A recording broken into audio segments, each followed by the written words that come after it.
ভাই ভোটটা চলে আসলো, ওই এমএলএ দাঁড়িয়েছে, আমি ভাবছি ওর হয়ে আর লড়বো না। হ্যাঁ, ও হারাম দেন তো হারাম। 10 বছর হয়ে গেল, সব ও নিজে নেই করে, আমাদের কিচ্ছু দেয় না। ও হারাম করা হচ্ছে, ওর সঙ্গে আর লড় দেবে না। নতুন একটা প্রার্থী জমিছে, ওকেই জিতে যাবে। ওই শীতে প্রার্থীটা ও সব নিজের পড়া নিজে খায়, আমাদের কিচ্ছু দেয় না। রাস্তাঘাট দুধ করে না, কোনো কিছু করে না, ওকে আর দিতাম যাবে না। ঠিক আছে। দিয়ে কি খবর? সব ওইদিকে কি খবর? ওইদিকে খবর খুবই খারাপ, বহুত খারাপ। বহুত খারাপ নাকি? কিরম বলবো? যেমন পরিস্থিতি না, এবারে ভোট দিতে ভয় মুশকিল হয়। ওটা দিতে যাবে না নাকি? মুশকিল হয়। ঠিক আছে নাকি? খুব রেগে আছে বলতে এখানে কাজই হচ্ছে না। আমি এক্ষুনি খোঁজ নিয়ে যেটা জানতে পারলাম। আচ্ছা আচ্ছা আমাকে অনেকক্ষণ ধরে ফোন আসছে যে এখানে কোনো কাজ টাজ কিছু হচ্ছে না, জনতা খুব রেগে আছে। আচ্ছা, ওটা এবার আমাদের সঙ্গেও কেউ দাঁড়াচ্ছে না। আচ্ছা, ওটা কোনো প্রবলেম নাই। তুমি মিটিং এর ব্যবস্থা করো, আজকে মিটিং এর ব্যবস্থা করো। তুমি ওই উত্তর ব্লকে ওই সিরাজুল আছে না, তুমি সিরাজুলকে কল করো, কিছু টাকা পাঠাও, টাকা পাঠিয়ে মিটিং এর ব্যবস্থা করতে বলো, ঠিক আছে? আর কিভাবে লোক ঘোরাতে হয় সেটা আমি জানি, আচ্ছা, বুঝতে পারছো? আমি তো আর এমনি চুল করা এইভাবে পাকিনি আমার, বুঝলি ব্যাপারটা? দুবার করে এমএলএ হয়েছে আমি এইভাবেই, কোনো সমস্যা নেই। ওই লোকেই যারা আমার ভোটে গেছে, ওই লোকেই আমার হয়ে ভোট করবে, প্লাস কাটাকাটি করবে, মারামারি করবে, সব কিছু করবে, আমাকে কিছু করতে হবে না। তুমি সিলেক্ট মিটিংয়ের ব্যবস্থা করো। হ্যাঁ, চল। রাস্তা তো খুবই খারাপ। এমএলএ সাহেব, এটা তো আপনারই এলাকা। খুব খারাপ না, এই গাড়িটাই মনে হয় ভালো নাই, গাড়িটা হাইড্রোলিক ভালো নাই মনে হয়।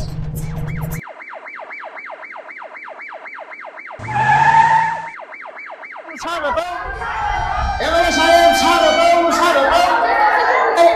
আমাদের এমএলএ সাহেব স্বাগতম, স্বাগতম।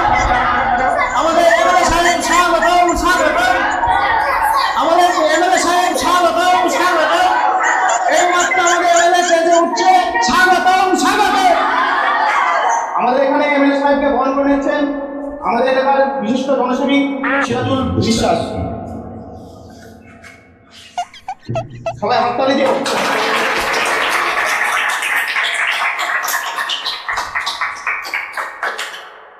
প্রথমেই জানাই আমার আন্তরিক শুভেচ্ছা এবং ভালোবাসা। আমি জানি এই এলাকার লোক আমার উপর প্রচন্ড রেগে আছে, রাগার কারণ আছে, সেটাও আমি জানি।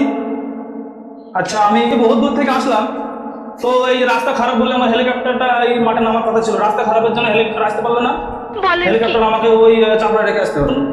আমি যেটা শুনলাম, আপনারা বলছেন যে কোনো কাজ হয়নি আপনাদের এলাকায়। কাজ হবে কি করে?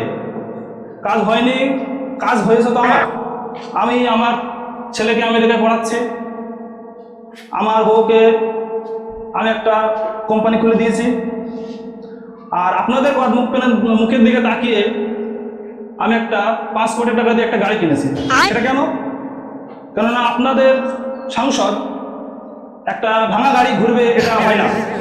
আমার যা করার দরকার আমি সব করে নিয়েছি, আমার সব ফুল মিটে গেছে। এইবার আপনাদের জন্য আমি কাজ করব, আপনাদের হয়ে আমি লড়বো। এবার আপনারা যদি মনে করেন আমাকে সরিয়ে দেবেন, যে নতুন আসবে সে 10 বছর খাবে। আর আমার বিরুদ্ধে যে ভোটে দাঁড়িয়েছে সে তো মদখোর, সে তো মদ খায়। আচ্ছা, সে মদ খায়, তার সঙ্গে আমি 2 দিন মদ খাইয়েছি। সে আমার মিত্র ছিল আগে, আমার পার্টি হয়ে লড়তো, সে আমার বিরুদ্ধে লড়ছে এখন। সে ভোটে জিতে 10 বছর টাকা মেরে দেবে, প্লাস গাড়ি বাড়ি করতে পারবে না, সব মদ উড়িয়ে দেবে।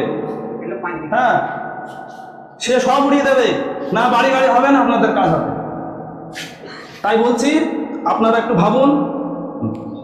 আমি আপনাদের পুকুর কেটে রাস্তা বানিয়ে দেবো, রাস্তা কেটে পুকুর বানিয়ে দেবো, আপনারা যা বলবেন তাই করবো।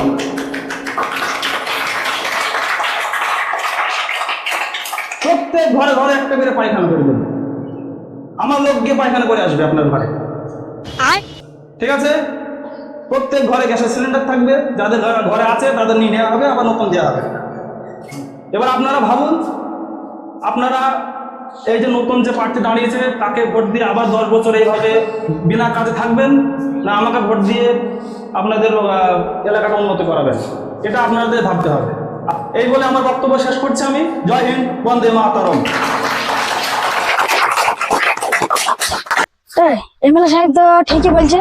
হ্যাঁ, যে পরবর্তী যে আইবে সেও তো 10 বছর এভাবে খাবে। ঠিকই তো। তা না একাই দেওয়া হোক। হ্যাঁ, এরাই দেখা যাক কি হয়। তাহলে এবার যে আসবে সে তো ফের 10 বছর খাবে, সেও তো 10 বছর খাবে, তা না একাই দেওয়া হোক। হ্যাঁ, দেখা যাক কি একা হয়। জিতানো হোক।